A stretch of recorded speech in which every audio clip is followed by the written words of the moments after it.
मी कडक राव मागाशी होतो नाही काय त्यानंतर तमाशा झालो नाशिकची नोकरी पण केली साला आपली कडकी काय गेलीच नाही हो. आता काय केलंय बघा साधू करतोय आता साधूच्या वेळेला मस्त लोकांना लुबाडतो आणि मग जातो कुठेतरी कारण तो सानिया काकू आमचा हो तो कधी जेव्हा तुझं मान बिरगडून टाकत हो त्याच्या विरुद्ध साक्षी दिली होती ना मी या साधूच्या वेळेला आपलं संरक्षण होईल नक्की. अरे गोसावड्या तू इथं काय करतोय?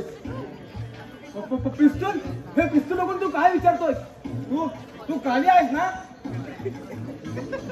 तुला माझं नाव कसं ठाऊक? सर्व जाणतो आम्ही.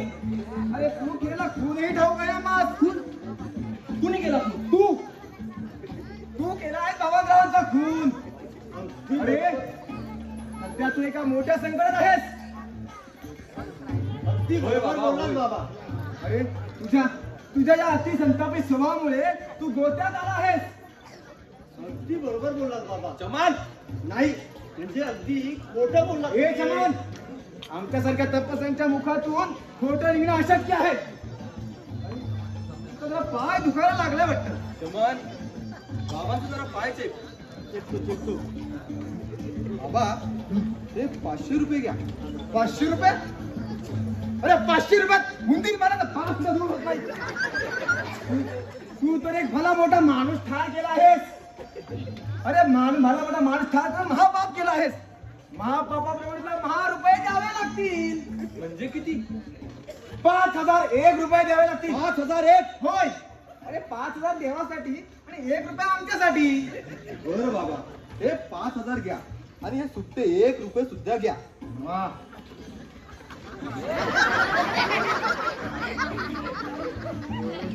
बरोबर आहेत ना? हो पण मी संकटमुक्त होईन ना? बेशक. अरे नाही संकटमुक्त झालास तर हे आमचं शिर त्या थडा वेगळा करून टाक. पण त्यासाठी एक गोष्ट करणं अपरिहार्य आहे तुला. कोणती बाबा? मी 1 काय 10 करीन. सध्या एकच कर. अरे ज्या ठिकाणी तू भवानदेवाला मारलास त्या ठिकाणी तू माती आण आणि 1 शेर माती खा. 1 शेर माती? काहीही सुंदर जाऊन मातीच्या भाकऱ्या खाण्यापेक्षा 1 शेर माती खाणं केव्हाही चांगलं होईल तुला. चालेल मी 1 शेर माती खायला तयार आहे. एवढं केलंस की त्याच ठिकाणी तो तुला 4 दिवसांचा कडक राम मिळेल. त्याला तू मारू नकोस. उलट तुझा पैसे दे आणि खुश करून टाक त्याला. आणि जर तू त्याला मारलास तर 2-2 खून केलं मग तो साक्षात परमेश्वर पण तुला वाचवणार नाही. चमनराव मागापासून मी पाहतोय आणि तुमच्या हृदयाचा आवाज ऐकतोय मी. तू तुमच्या मुलींच्या लग्नाविषयी विचार करतो आहेस. अगदी बरोबर बोललात बाबा. माझ्या मनातला बोललात. खरंच तुम्ही अंतर्यामी आहात बाबा. खरंच तुम्ही अंतर्यामी आहात. सर्व काही जाणतो आम्ही बालका. अरे तुझ्या मुलींच्या लग्नाचा विचार करून त्या डोक्यावरचे केस पण निघाले. बरं कालिया तू जा पाहू. उगा तिष्ठत राहूच नको इथे. तू तुझ्या कार्यास लागावं हेच उत्तम आहे तुझ्यासाठी. चालेल बाबा. नमस्कार करतो. या कडकनाथाचा कडक आशीर्वाद तुझ्यावर कायम आहे. बाबा येतो. अरे चमन अरे तुझ्या मुलीसाठी या पंचकृषीत एकही नवरा मुलगा नाहीये बघ. बाबा मग कुठे शोधू नवरा मुलगा मी माझ्या मुलीसाठी? अरे परदेशी नवरा मुलगा नवरीच्या शोधात गावात आलाय. हा एक सुवर्ण योग आहे बघ. त्याच्याशी लग्न करून दे बघ. परदेशी नवरा आणि आपल्या गावात? हो. कोण आहे तो? अरे तो कडकराम. तो कडकराम. अरे भटका आहे 1 नंबरचा. खबरदार कुठला? त्याला भटका बोललास तर आजचा भटका तो उद्याला श्रीमंत होणार आहे. अरे त्याच्याशी जर तुझ्या मुलीचे लग्न नाही लावशील तर स्वर्गाच्या दारात नरकात ढकलला सगळं होईल तुला. अरे तुझी पोरगी अशी तुवारीवर म्हातारी येऊन मारावी इच्छा आहे का तुझी? नाही बाबा मी तुमच्या म्हणण्याप्रमाणे वागेल. हे तुझं बरं तुला कळलं ठीक. बरं दुकानात त्यांचं मांडवाचा खर्च कर आणि लग्न लावून दे त्यांचं. शिवाय घर पण बांधून दे त्याला. घर आणि या वाळमध्ये घर? अरे का घर का लागली तुला? शिवाय 5 एकर जमीन पण दे त्याला. ते कागद मला आकलायला लागलाय तिकडून आणि तुला कुठून देऊ 5 एकर आणि जमीन ऐक, 1,00,000 हुंडा पण दे त्याला. हुंडा बरोबर त्याला हुडहुडी भरली. अरे हुंडा न देशील तर थंडावत पडशील. अरे तुझी पोरगी तुला कुवारी राहून म्हातारी होऊन मला इच्छा आहे काय तुझी? नाही बरं बाबा, मी तुमच्या म्हणण्याप्रमाणे करतो. बस तुझं भलं तुला कळलं का ते ठीक आहे. बरं जा, मांडवाचा खर्च कर, मस्त लग्न लावून दे त्यांचं. बरं ठीक आहे, तुम्ही कडकनाथ महाराज या तुझ्यावर आहे. जा, जा, जा, जा. तिकडनं शुभ कार्याला लाग. कडकनाथ महाराज चला, मस्त पूर्ण आयुष्याची सोय झाली. आता मस्त सुखाने संसार करूया. चला येतो मंडळी.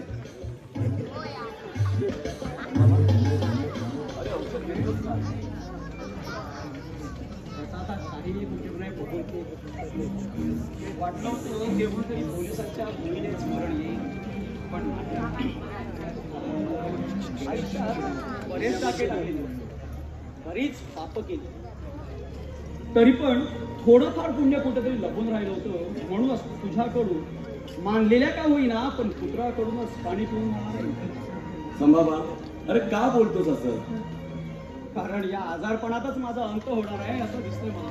संभाबा, होय मी आता थकलोय. पूर्वीसारखी उमेद राहिली नाही माझ्या. पण आता इथून पुढे माझा वारसा तुला चालवायचा. आजपासून तू आपल्या टोळीचा सरदार. संभाबा, अरे इतकी घाई कशाला? अजून खूप काही शिकायचंय तुझ्याकडून. थोडा तसं पाहिलंस तर माझ्या मृत्यूनंतर तुलाच आपल्या टोळीचा सरदार. पण माझ्या मृत्यूपूर्वी तू आपल्या टोळीचा सरदार हवंस असं मला वाटतं. कारण तुझं कर्तृत्व मला माझ्या उघड्या डोळ्याने दिसतं. धर्मा, डाकू म्हटलं की लोकांच्या मनामध्ये सैतानाची प्रतिमा उभी होते. आज ही लोक मला त्याच रूपात ओळखतात. तुला डाकू बनायचंय, पण डाकू म्हणून डाकूचं हृदय अंतकरणात ठेवू नकोस. डाकू झालास तरी गोरगरिबांचा वाली हो, त्यांचा देव बन, गोरगरिबांचा रक्षण करता. संभाबा, तुझा हा उपदेश आदेश म्हणून वागेल हा धर्म. सुडाचा खुनाचा बदला खुनानं घे आणि अन्यायाचा बदला माझ्या या आसुरानं घे. शीड सावकारांची जुलुमी सत्ता चिरडून टाकेल आणि आणि दीन दयाळूंचा गरिबांचा रक्षण करता होईल. वागलास तर लोक तुला माझ्यासारखा क्रूर कर्मा नाही तर डाकू धर्मात्मा म्हणून ओळखतील. काय खबर आणलं सरच्या? भवानरावाचा खून कोणी केला? कालिया. आजपर्यंत तू इतरांवर फुटकार टाकत होतास, इतरांना दाऊश करत होतास, पण आज अप्रत्यक्षरित्या तू माझ्याच पायात घोटाळायस. याची शिक्षा तुला जरूर मिळेल. संभाबा, हुकूम करा. 100 मोजाच्या आत त्या कालियाचे 100 तुकडे करून तुझ्या पायाशी टाकतो. हे काम तुलाच करायचंय. पण जरा सबूर सर्जा, त्या पोळीचं काय झालं आणि भवानरावाचा खून का करण्यात आलाय? जबरदस्त कल्याणला पळून नेलेला. त्याच्यात मध्ये भवनराव पडले. दोघांच्या झटापटीमध्ये काल्याने पिस्तूल झाडून भवनरावचा खून केला आहे. मग कालियानं त्या पोरीला पळवली नाही, इनामदारने आपली मुली म्हणून समजा गावकऱ्यांसमोर तिला घरी घेऊन गेले आहेत. इनामदार, अरे शेवटी पोरीला घरात घेतलंसच. तमाशात नाचणाऱ्या पोरीला आपली पोरगी म्हणून स्वीकारलंसच. आज हे सारं गाव तुझ्यावर हसलं असेल, साऱ्या गावात तुझी चिथू झाली असेल. इनामदार, अरे आज माझी मृत मुलगी तुझ्याकडे पाहून आत्मसमाधानाने खदा खदा हसली असेल. माझ्या पोरीला मारून संताना वाचून मला तडफडवलंस. पण आज तुझी पोरगी तुला मिळून देखील दूध तडफडतो आहेस. माझी पोर, माझी सुंदरा, कशा विसरू रे, कशा विसरू त्या जीवाच्या वेदना. कसा विसरू रे त्या तडफडत्या आत्म्याचा आक्रोश. संभाबा, अरे काय पागलपणात बडबडतो आहेस? पागल? हा धर्मा, असाच पागल झालो होतो मी त्यावेळी. या पागल डाकूला जन्म देणारा हाच तो इनामदार आहे. याच इनामदाराने माझ्या हातातली ठेप आणि तुंतुन छेनून माझ्या हाती बंदूक दिली. म्हणजे पोरा तुला मी माझी आज कर्मकहाणी सांगतो. पूर्वी मी एक नावा असलेला तमाशा फडमावत होतो. माझी पोर माझ्या तमाशात नाचत असे. त्यावेळी या दृष्ट इनामदाराचं तिच्यावर प्रेम होतं. आणि या प्रेमातूनच सुंदराच्या आयुष्याचा, माझ्या आयुष्याचा आणि त्या इनामदाराच्याही आयुष्याचा नाश करणार पण त्यावेळेला या इनामदाराचं लग्न झालं होतं. आणि म्हणून आपली आबरू वाचवण्यासाठी या इनामदारानं माझा तमाशा फडत जाऊन टाकला. आणि या जळत्या फडात माझी सुंदरा, माझी निष्पाप पोर जळून गेली रे. पोरीच्या राखे बरोबरच या भल्या माणसाच्या हृदयातली माणुसकी देखील जळून खाक झाली. मी इनामदाराच्या प्रतिसुडाच्या आगीत भडकू लागलो आणि अचानक मला इनामदाराच्या सुडाची ठिणगी सापडली. मी इनामदाराच्या पोरीला पळवली आणि नावाच्या तमाशात नेऊन ठेवली. तीच ही पोर कल्याणी. मग संभाबा, या अनर्थाचं किल्ल्याचं मूळ आजपर्यंत का जिवंत ठेवलंयस तू? अरे ह्या महापाप्याला त्याच वेळी त्याच्या पापाची शिक्षा का दिली नाहीस? ठीक आहे, जे तू केलं नाहीस ते मी करणार आहे. जसं इनामदारानं तुझ्या मुलीला जिवंत जाळलं भर तमाशा फडात, तसं मी जाणार आहे इनामदाराच्या मुलीला जिवंत त्याच्या नजरेसमोर. अरे अनेक मुर्दे पाडले मी माझ्या आयुष्यात. या इनामदाराचा मुर्दा पाडायला मला काय वेळ लागला असता का? एवढे वाडे झाले मी. या इनामदाराचा वाडा जाळायला मला अजिबात वेळ लागला नसता. मी इनामदाराचा सूड घेतलाय. वेगळ्याच प्रकारे या इनामदाराचा सूड घेतलाय. त्याचा वाडा न जाळताही त्या वाड्यात तो जळतो आहे. पश्चातापाच्या, अपमानाच्या, निंदा नालस्तीच्या ज्वाला त्याला चहू बाजूंनी ग्रासताय. त्याचंच कुकर्म त्याला खातंय त्या वाड्यामध्ये. पण संभावा मी त्याला आता ठार करणार आहे. त्याला जिवंत जाळणार आहे मी त्याच्या वाड्यासहित. त्याला किंवा त्याच्या मुलीला मारून माझा सूड अपुरा ठेवू नकोस. पोरीच्या जीवाला अपाय करू नकोस. असा अधर्मानं वागू नकोस. बापाच्या पापात त्या पोरीला वाटी करून घेऊ नकोस. पण संभावा, निदान माझा सुडानं पेटला म्हणून शांत तरी होऊ दे. निदान त्या इनामदाराला या आजोबाचे फटके तरी मारू देत मला. ठीक आहे, होऊ दे तुझ्या मनासारखं. पण एक लक्षात ठेव, त्या इनामदाराला मरण मात्र असं तडफडतच यायला हवंय.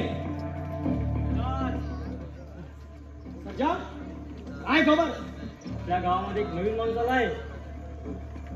त्याचं नाव कनकराम आहे. दादाची खबरही असेल.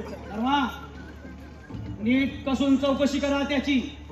तो पोलिसांचा खबऱ्या तर नाहीये ना, याची खात्री करा. आणि जर तो पोलिसांचा खबरे असेलच तर त्याच्या मरणाची खबर पोलिसांनाही लागणार नाहीये, याची काळजी घ्या. ठीक आहे संभाबा, जर खबऱ्या असेल तर त्याचं प्रेत दरीत फेकून देतो मी. ठीक आहे. तर जा, येतो संभाबा. जय भवानी. जय भवानी.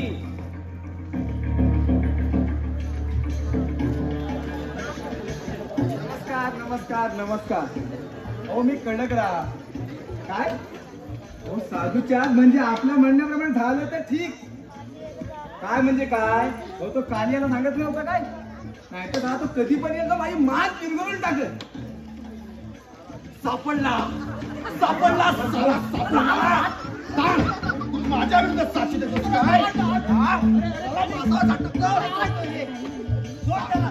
माझ्या पिला ठारच करतो. त्याला मारशील तर माझी पोरगी कुवारी म्हातारी मरेल.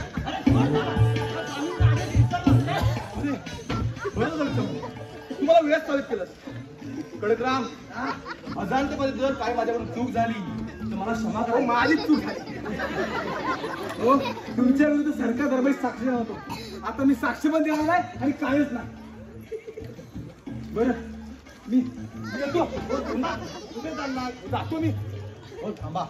अरे काली असं कर, त्या स्वामींनी काय सांगितलंय, माझे पैसे दे आणि त्याचं तोंड बंद करून टाक. खडकराम इकडे या. काय अहो हे 500 रुपये ठेवा. पैसे नको आम्हाला. अहो हे आम्ही काय पैशासाठी करत नव्हतो. अहो घ्या हो. हो नको नको. हो चमनराम, हो कडकराम, घ्या. आलेली लक्ष्मी नाकडू नाही म्हणता. द्या मग. बरं चमन मी येतो, माझं जरा काम आहे. खडकराम नाही नाही आता बिंदास जा. आता आम्ही काय साक्ष बिक्ष काय घेणार नाही. बरं आम्ही पण येतो आता. हो थांबा. कुठे चालला? थांबा जरा. बोला काय म्हणता. आणि मग कडकराम, यावर्षी लग्न वगैरे करायचा विचार आहे की नाही? लग्न अहो हा काय मधीच भरता विषय काढला. मी बेकार भटका घरना दात मला कोण देणार पोरगी. पण समजा तुम्ही आपली मुलगी तुम्हाला दिली तर तुम्ही लग्न कराल? आज दिली मग लग्न करायला काय हरकत आहे. मग करी. अहो पण राहू कुठं आणि खाऊ काय आणि संसार कुठं करू. हो तुम्हाला तुम्ही जर जमीन दिली तर हा मग काय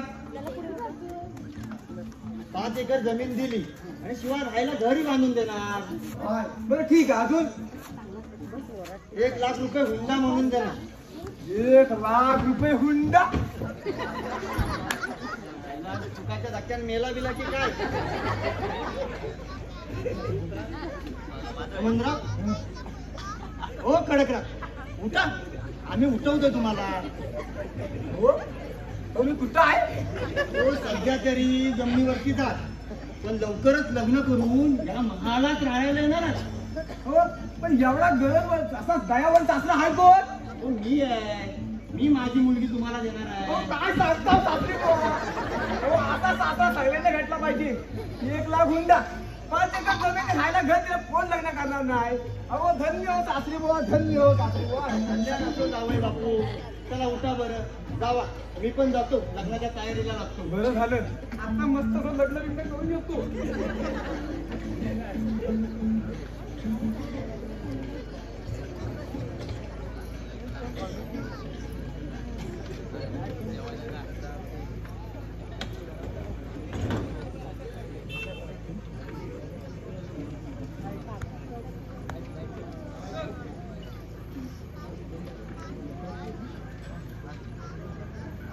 पाचशे, 1000, 1500, 2000, 2500, 3000, चल. 3.5, हो पुढं. 4,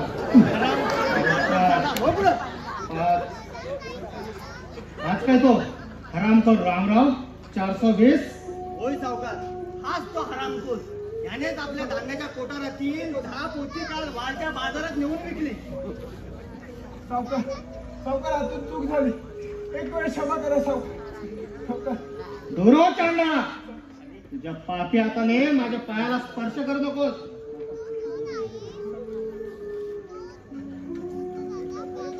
सावकार चौकीत बंद केलं तर मी बेम झालो. बरं परवा माझ्या पुरीचं लग्न आहे. पोरीचं लग्न म्हणून सावकार. अरे विकारड्या, पण चोरी पकडली गेली तर सावकार आपलं कंबरड मोडेल याची थोडीशी पण जाणीव झाली नाही तुला? सावकार मी तुमच्याकडे कर्ज मागितलं होतं परत ते तुम्ही दिलं नाही सावकार. अरे भिकारड्या, तुझ्याकडे होतच काय कर्ज द्यायला? मी कशावर देणार होतो तुला कर्ज? खरंच सावकार माझी शेत जमीन राहतं घर सर्व काही तुमच्याकडे गहाण आहे. या 2 पोरींच्या लग्नात सगळं काही गहाण ठेवलं.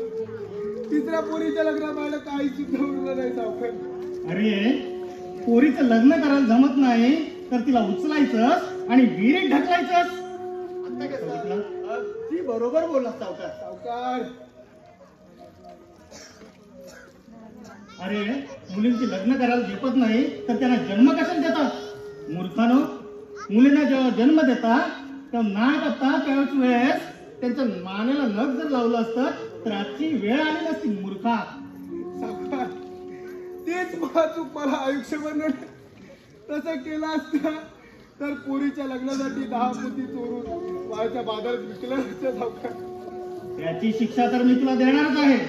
चमन, त्याला चौकीत बंद कर. सावकार सावकार दया करा. एक वेळ मोठ्या मनाने क्षमा करा सावकार. वा रे वा. आणि पाप करा आणि नंतर माफ करा म्हणून काहो गोडा. माझ्याकडे मोठं मन नाही, माझ्याकडे मन आहे ते फक्त आणि फक्त पैशाचं. अगदी बरोबर. सावकार हातून चूक झाली सावकार. पुन्हा असं नाही करणार सावकार. असं केलं तर माझ्या पोरीचं आयुष्य बर्बाद होईल सावकार. ठीक आहे ठीक आहे. चमन याला बंद करू नको चौकीत. बरं ठीक आहे. जर याला चौकीत बंद केलं तर चोराची मुलगी कोणीही सून करून घ्यायला तयार होणार नाही. म्हणून याला चौकीत नको बंद करूस. सावकार तुम्ही खूप दयाळू आहात. तुमचे उपकार मी जन्मभर विसरणार नाही सावकार. आता माझं म्हणणं ऐकलं तर मी तुला जन्मभर विसरणार नाही. सांगा सावकार तुमच्या म्हणण्याप्रमाणे वागेल सावकार. ठीक आहे. तुझ्या मुलीला लग्नापूर्वी माझ्याकडे एक दिवस पाठव. अगदी बरोबर बोलणार. रमगोल अरे अरे घाला सोड माझा. अरे सोड मला. सावकारा जीव देतो तुझा. अरे माझा सावकाराचा घे. अरे सोड मला. बाबी मारता. कोण त्याला? तुझा सावकार. मला तुझा सावकार.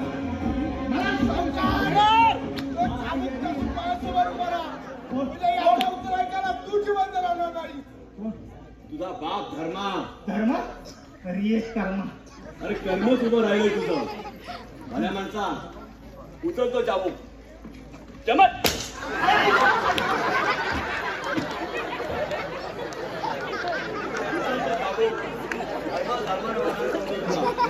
उचलतो चाबूक आणि फोडतो सावकाराची पाठ. अरे मी प्रत्यक्ष काळाप्रमाणे तुझ्या पाठीशी उभा आहे. उचलतो चाबूक आणि फोड त्या कामपिपासू माणसाची पाठ. नको धर्मा पण मला पण काय तुला सावकारावर चाबूक तुला हिंमत होत नाही? अरे तुझ्या अडी अडचणीला उपयोगी न पडणाऱ्या आणि कर्जाच्या तराजूत व्याज तोडणाऱ्या सावकाराची चीड येत नाही का तुला? तुझ्या मुलीशी सुखशरीची मागणी केली आहे. तू ती नाकारलीस म्हणून तुझी तांबडी लोळवली आणि तू गरिबीच्या दुबळेपणाने हात गाळून षंडासारखा उभा आहेस. रामराव उचलतो चाबूक नाही तर तुझ्याच गरिबीचं नाच्या मी ह्या चापकाने फोडून काढेल. उचल. नको नको नको नको. अरे नको. एक वेळ क्षमा कर मला. एक वेळ क्षमा. नको नको हा नको. शेतकरी चुकला होता. तोही क्षमा मागत होता तुझी. तू केली क्षमा? नको. माफ कर मला. तुझ्या मुलीचं मी लग्न करून देतो. पाहिजे तेवढा पैसा देतो. माफ कर. नको सावकार तू पैसा देऊ नकोस. या रामरावाच्या मुलीचं लग्न मी करून देणार आहे तुझ्याच पैशानं. तुझी तिजोरी फोडून. अरे अरे माझी तिचं नको नको. तुझी तिजोरी तू कुठे माझी गेली? तिजोरी. माझी. अरे गरीब शेतकऱ्यांची उभी पिकं कालियाकडून कापून घेतलीस आणि त्यांच्या पैशानं श्रीमंत झालायस तू. रामराव याच्याकडे लक्ष दे. जरा उठायचा प्रयत्न केला तर या चापकानं फोडून करायला मी याची दौलत घेऊन नको येतो. नको नको. माफ कर. पापाची कमाल होणार सावकार. तोंडाला तुझी तिजोरी भरली. नको. त्याच वेळी पापाचे राजधानी नको भरले. रे, नको. घे. आणि पुढच्या वेळेला तुला एक रात्र लग्नामध्ये काय करणार होतं का माझ्यावर? अरे हा रामराव नको नको. इतकाही मारू नकोस की मरेल तू. जिवंत राहू दे त्याला. जिवंत राहू दे आपली रिकामी तिजोरी बघायला.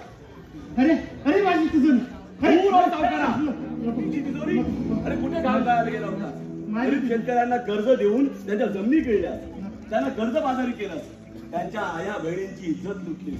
अरे एवढी पाप करून तू दौल्याचा दौलतराम झालास. आज परत तुला दौलतरामाचा दौल्या करून जात आहे मी. नको नको असं करू नकोस. अरे अरे मी पूर्ण पाडता बरोबर नको नको असं नको काय करू. दूर हो भावनराव. नको. मी तुझी ही तिजोरी सर्व गरिबांना वाटणार आहे आणि त्याच पुण्यानं तू जिवंत आहेस. लक्षात ठेव. पण तुझ्या पुत्राचा कालियाचा मात्र नायनाट करणार आहे मी. भावनरावाचा खून करून तो नाहक माझ्या वाटेवर आलाय. त्याचा गुण मी नक्की करणार आहे आणि ही तुझी तिजोरी गरीब जनतेमध्ये वाटणार आहे. चल चल रामराव. नको माझी धंदा नको. अरे अरे अरे पकडा त्याला. पकडा. अरे पकडा ना त्याला. धर्मा. धर्मा. अरे माझी धन दौलत. माझी तिजोरी. धर्माला लुटलं सगळं. भिकारी केलं मला. भिकारी केलं रे मला.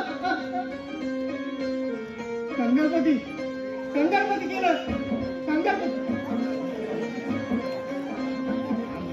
पायरीला गेले तडे पाय झाले कंगालपती कंगालपती धर्म रे लुटलं म्हणा धर्म धर्म धर्मात्म धर्म धर्म करणार पुण्याचा यत्न करणार पापाची ओळख घेणार मला मुक्ती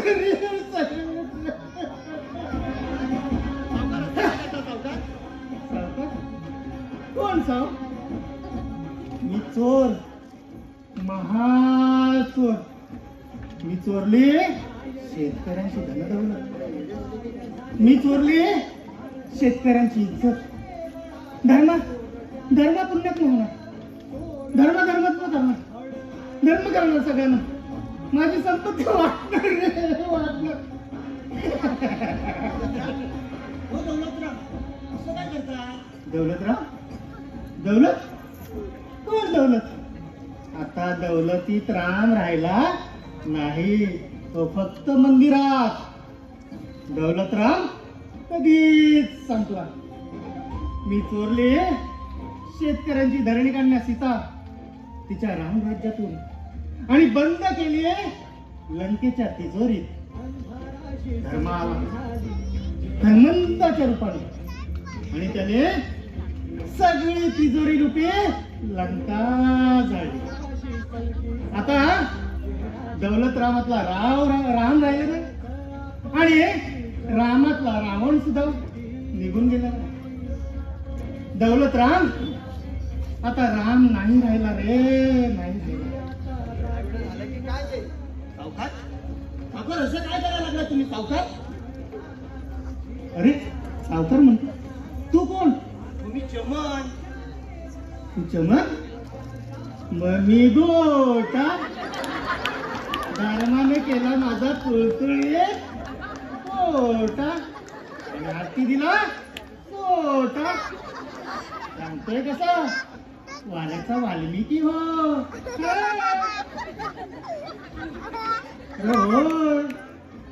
बाबा कोण बाबा मारतोय बाबा मी कालिया कालिया अब तेरा क्या होगा कालिया बाबा असं का करताय अरे काळी धर्मा डाकूने तिजोरीवर दरोडा घातला पापाची म्हणून सारी कमाई लुटली आणि तो आता या गोर गरीब जनतेमध्ये वाटणार आहे म्हणून धर्मा कालियाच्या शेपटीवर पाय दिलास तो आता हा कालिया तुला दंश केल्याशिवाय राहणार नाही आमची संपत्ती लुटून तू धर्मात पावणार आहेस काय तीच संपत्ती गरिबांच्या घरात लुटून माझ्या तिजोरा भरणार आहे शेतकऱ्यांची उभी पिकं कापून जाऊन बातमा करणार आहे मी तुझा हा हार्ड वैरी तुझ्याशी सामना करायला कालिया डाकू म्हणून उद्याच येणार आहे हा चमान व्हावाच लागेल मला डाकू कारण तो धर्मा मला मारण्यासाठी अवरात्र भटकतोय त्याला मारण्यासाठी मला डाकू व्हावं लागेल चमान चाल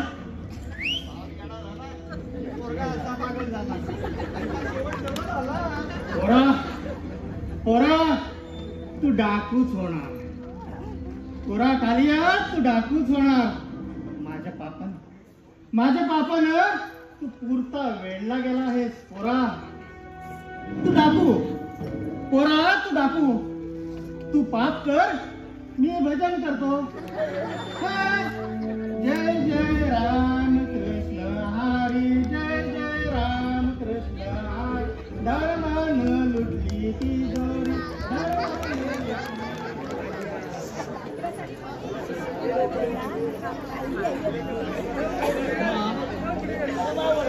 होय माझ्या विरुद्ध सामना द्यायला उभा राहिला येतो मला भीती वाटते रे.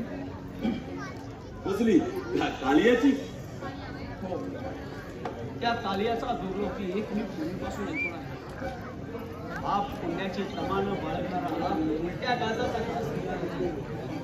आणि हो आता तर तो गाडीचा सरदार होता.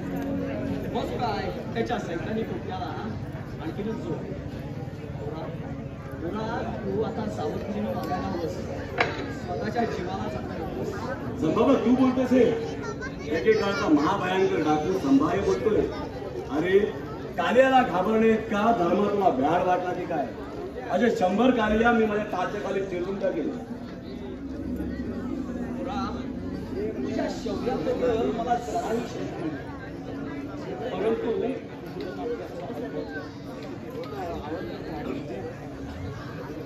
परंतु आता मला माहिती मी काय जगेल असं वाटत नाही. संभाबा तू जगणार आहेस. त्या कालियाचा शीर कापून तुझ्या पायाच्या आणीपर्यंत तरी तू जगणार आहेस. नाही पुरा, मला आता असं वाटत नाहीये मी फार काळ जगेन. पण मरता मरता तुला एक रहस्य सांगायचं. रहस्य? हो, कसलं रहस्य? तुझं रहस्य, तुझ्या जीवनाचं रहस्य. पुरा, तुला मी सांगितलं होतं तू माझा मुलगा नाहीस, तू माझा मानलेला मुलगा आहेस. लहानपणीच तू मला जंगलच्या वाटेवर सापडला होतास. होय, कुणाच्या तरी अनैतिक संबंधातून जन्मलेला पोर मी. माझ्या मायबापानं मला कोल्ह्या लांडग्यांचं भक्ष म्हणून जंगलात सोडलं आणि तू मला तिथून उचललंस, जगवलंस, वाढवलंस, मोठं केलंस. पुरा, आज मी तुला तुझ्या जन्मदात्याची समजून सांगणार.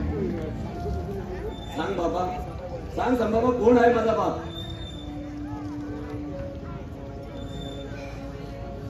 सांगतो पोरा, कधीतरी तुला हे सत्य सांगायला. जर न सांगता मी गेलो तर तुझ्याशी प्रतारणा केली असेल. मी तुला सांगितलं होतं की मी जत्रेतून इनामदाराच्या पोरीला पळवले. मी त्याच वेळेला इनामदाराच्या पोरीबरोबर तुलाही पळवलं. हा धर्मा, तू ओरडू नयेस म्हणून मी तुला खांद्यावर घेतलं. लोकांना जाग करू नयेस म्हणून तू आम्ही घेतलं. मला तुला पळवायचं नव्हतं, पण कोणत्या प्रेरणेनं, कोणत्या अद्भुत शक्तीनं मी तुला खांद्यावर घेतलं ते माझं.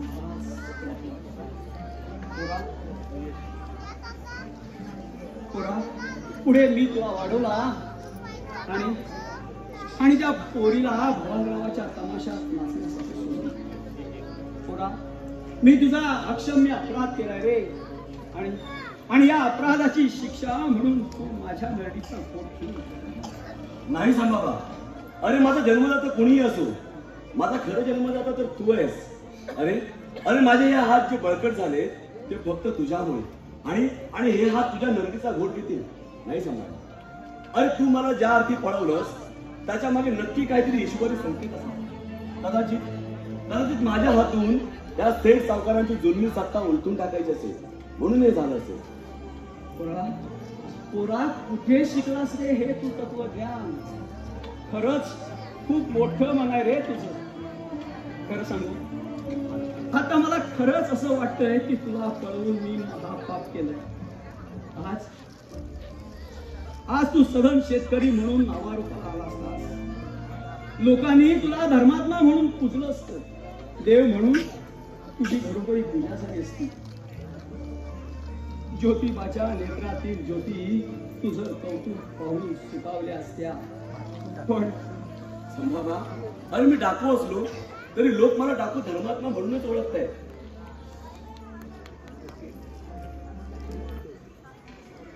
संभाबा,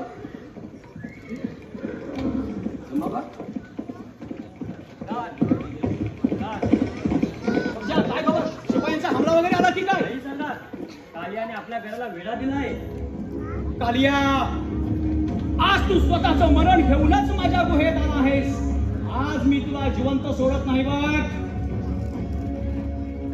सजा, चल. नाही संभाबा, तू आजारी आहेस, मी बघतो. कालियाचा निपात करायला मी समर्थ आहे. अरे धर्मा, खरा डाकू या वेळेला खाटेवर पडून मरण इच्छित नाही, तर शत्रूशी लढता लढता 2 हात करत आलेलं वीर मरणच त्याच्यासाठी लाख मोलाचं असतं. चल सर्जा येतो. तू नको जाऊ. मी काळ्याला बघतो. धर्मा अरे मी आजही तुमच्या टोळीचा सरदार आहे. आजही माझा हुकूम चालतो इथे. मी कालियाचा निपात करणारच. चाल सर्जा हो बाजूला. कालिया तुला गाडायला तुझा हा स्तंभ येतो. जय भवानी. जय भवानी.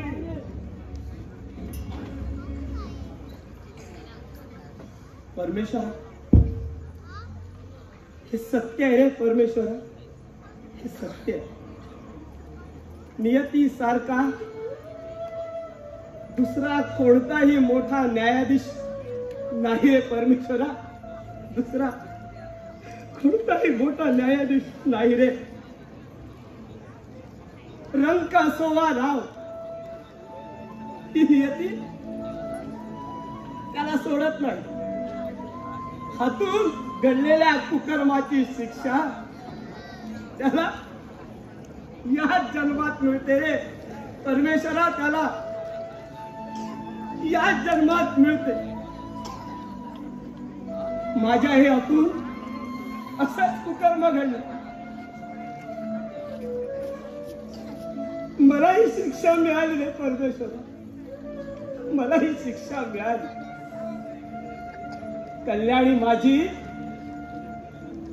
रक्ताची मुलगी असून सुद्धा स्वतःची आबरू वाचवण्यासाठी मी भर समाजासमोर तिला माझी दत्तक मुलगी म्हणून स्वीकारली. पण आमचं हे पिता पुत्रीचं पवित्र नातं या समाजाला मान्य नाही रे परमेश्वरा. या समाजाला मान्य नाही. नको नको त्या शंका येतात आमच्या. खूप घाणेरडे आरोप होतात रे आमच्या. सहन होत नाही रे परमेश्वरा. सहन होत नाही रे परमेश्वरा. हातून घडलेल्या पापाची एवढी फार मोठी शिक्षा मला देशील असं वाटलं नव्हतं रे परमेश्वरा. असं वाटलं नव्हतं. परमेश्वरा माफ कर मला. माफ कर मला. सुंदरा अग जमल्यास तोही माफ कर मला. तोही माफ कर. इनामदार कोण तू? डाकू सांभाळा. तू चांगलाच ओळखत असशील. ओळखतो मी का? मग मी त्याचा मुलगा धर्मा. का? कशाला आलायस तू इथे? आलो तुझ्या पश्चातापाची आग भडकवायला आणि माझ्या संतापाची आग शांत करायला.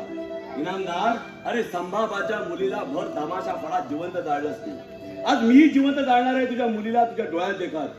नको धर्मा का कठोर होऊ नकोस. इतकी माणुसकी सोडून वागून अरे चुप. माणुसकीच्या गोष्टी तू करतोयस. तू संभाबाच्या मुलीला जेव्हा जिवंत जाळलंस तेव्हा तू माणुसकी विसरला नव्हतास. अरे तेव्हा तू कठोर हृदय झाला नव्हतास. मुलीला जिवंत जाळताना पाहून बापाचं हृदय धाय धाय जळलं असेल याची जाणीव झाली नाही तुला.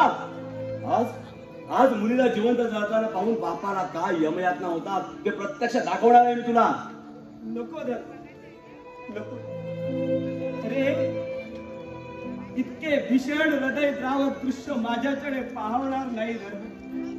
त्यापेक्षा मला जिवंत जा किंवा सुंदराकडे पाहणारे हे पापी डोळे फोडून टाक.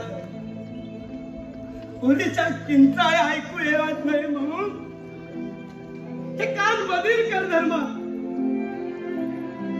तुझ्या पुढे भीक माग. तुझ्या पाया पडतो धर्मा. पण कोणी ऐवजी मला जिवंत जाळ दे. मला जिवंत. उठ इनामदार उठ. तुला जिवंत जाळणार नाहीये मी. तुझ्या मुलीलाही अपाय करणार नाही. अरे तुझ्यासारख्या मेलेल्या माणसाला मारण्यात काय अर्थ आहे. तू स्वतःच्या कर्मात जळतोय. क्षणाला आपल्या मुलीकडे बघून तू कणाने मरतोय. पण हा मी तुला शिक्षा करणार आहे इनामदार. या आसुडाने तुला रक्तबंबाळ होईपर्यंत फोडून काढणार आहे मी. त्यापेक्षा तू गोळी का घालत नाहीस मला? नाही संभाबाची तुझी इच्छा नाही. संभ्या काय केलंस रे, काय केलंस? अरे 7 जन्माच्या मरण यातना या एकाच जन्मात दिल्यास रे संभ्या, या एकाच जन्मात दिल्यास. सुखाच्या मंचकावर लोळणाऱ्या इनामदारा, या सुखाचे फटके खाऊन जमिनीवर गडाबाळा लोळताना होणार यात नाही पा. बाजूला कल्याणी, या इनामदाराला फोडून काढू दे मला. नको कल्याणी, नको कल्याणी. त्यापेक्षा नको कल्याणी तू नको. का बाबा? नाही मारणार, नाही मारणार मी इनामदाराला, पण एका अटीवर. तू तमाशाची पोर आहेस ना, नाचशील माझ्यासमोर? मी नाचायला तयार आहे. नको नको कल्याणी, तू नको नाचूस याच्या. का बाबा? तमाशात हजारो लोकांसमोर नाचते मी. आज एका नातूसमोर नाचले तर कुठे बिघडलं? पण तू नको नाचूस पोरी याच्या समोर, नको नाचूस. मी नाचणार बाबा. नाचून मला वेदना व्हायच्या नाहीत, पण तुमच्या वेदना मला पाहावायच्या नाहीत बाबा. अगं, माझ्या वेदना तुला कळावायच्या नाहीत ग पोरी, माझ्या वेदना कळावायच्या नाही. कल्याणी नाचतेस की? नको कल्याणी, नको नाचूस याच्या समोर. काय इनामदार, तुला सुंदर दिसायला लागली नाचताना? हो, अरे असा नाच पाहिला की माझ्या समोर सुंदराचा नाच दिसू लागला. मी आणि माझं पातक माझ्या डोळ्यासमोर नाचू लागतं रे, नाचू लागतं. बाबा, ही सुंदरा कोण? कसं अगं, कसं सांगू? सांग निदान, सांगा सांग. बाबा, सांगा. नाही नाही नाही. या इनामदाराला आपलं पाप सांगायला शरम वाटते कल्याणी. सुंदरा हाय डाकू संभाची मुलगी. डाकू संभा हा त्यावेळचा नामवंत फडमालक होता. सुंदरा त्याची मुलगी, ती त्याच्या तमाशात नाचत असे. पण हा तुझा बाप त्यावेळचा रंगेल इनामदार सुंदराच्या सौंदर्यावर भाळला आणि यांच्या पापातून उभं राहिलं एक पाप. आणि हा इनामदाराला कळलं तेव्हा, धर्मा सांगू दे इनामदार, या धर्मानं तुला आसुडानं का फोडून काढलं ते तुझ्या मुलीला कळू दे. इनामदाराचा पापांकुर इनामदाराला भेसूर वाकुला दाखवू लागला. आणि एका मुलीचा बाप असलेला हा इनामदार बेबरूच्या भीतीनं घाबरला. आणि या इनामदारानं सुंदराला जिवंत जाळलं. हे खरं आहे? अगं, खरं की खोटं ते ह्या इनामदाराचं रडत सांगतोय तुला. धर्मा संभा सुडानं पेटून उठला आणि संभानं इनामदाराची लहान मुलगी पळवली आणि ती भवानरावाच्या तमाशात सोडली. हा इनामदार तुला सक्का बाप आहे कल्याणी. काय सांगतोय धर्मा? होय कल्याणी, हा इनामदार तुझा सख्खा बाप आहे. अगं, भवानरावाच्या तमाशात नाचणारी तू या इनामदाराच्या रक्ताची आहेस. पण याने सगळ्या गावकऱ्यांसमोर तुझा दत्तक मुलगी म्हणून स्वीकार केला. स्वतःची मुलगी म्हणून सांगायला याला शरम वाटली. का? तो तू तमाशात नाचणारी नर्तिका होतीस ना, म्हणून. कळलं तुला हा इनामदार किती अन्याय आणि पचवृत्तीचा आहे तो? त्या धर्मानं याला आसुडानं फोडलं हे तूही कबूल करशील. ह्या धर्मा त्याच्याशी अन्यायाने वागला नाही हे तूही कबूल करशील. अगं, जिथे अन्याय असतो तिथे हा धर्माचा आसूड कडाळते, जिथे खून असतो तिथे धर्माची बंदूक कडाळते. येतो मी. थांब धर्मा, तू हे भीषण सत्य सांगून मला शांत जीवनात तू पण उठवले आहेस. मीही येते तुझ्या बरोबर. कल्याणी, अगं एका डाकू बरोबर जातो हे तू. डाकू असला तरी लाख माणुसकी आहे त्याच्याकडे बाबा. आणि तुम्ही डाकूलाही लाजवाल असे ही कृत्य घडले आहे तुमच्या हातून. या अधर्मी वाड्यात तुमच्या सहवासात राहण्यापेक्षा डाकू सोबत त्याच्या दराघरातून राहणार अधिक समाधानी पडेल. चल धर्मा. कल्याणी, अगं त्याच्या बरोबर जायचा जर तुझा निश्चय झाला असेल तर तुझ्या या अभागी बापावर एक उपकार करून जा ग. त्या धर्माच्या बंदुकीनं माझा सेवन कर कल्याणी. नाही बाबा, नाही. या एकटेपणाचा रितेपणा तुमचा तुम्हीच सोसला पाहिजे. चल धर्मा. विरून गेला धागा, व्याकुळ हा जीव माझा, किती काळ जागा. होय निघून गेला होय पोरी होय. आजपर्यंत केवळ तुझ्या आशेवरच जगलो. हातून नको ते कुकर्म घडलं, या जगाने लाताडलं, समाजाच्या प्रेमाला पारखा झालो. जीवनात थोडा वेळ का होईना पण तुझ्या रूपानं ढगाची शीतल छाया लाभली ग मला. आणि आता तू सोडून गेलीस या अभागी बापाला. आता जगून तरी काय करू ग? कुणासाठी जगू कल्याणी? मी कुणासाठी जगू? या असं या एकटेपणाचा शेवट करायला हवा मला कल्याणी. शेवट करायलाच हवा. कुणासाठी जगू? कशासाठी जगू? हे परमेश्वरा, अरे माफ कर मला. सुंदरा, फार मोठा अपराध घडला ग माझ्या हातून. जमल्यास तूही माफ कर मला, तूही माफ. जैसे जाचे कर्म तैसे फळ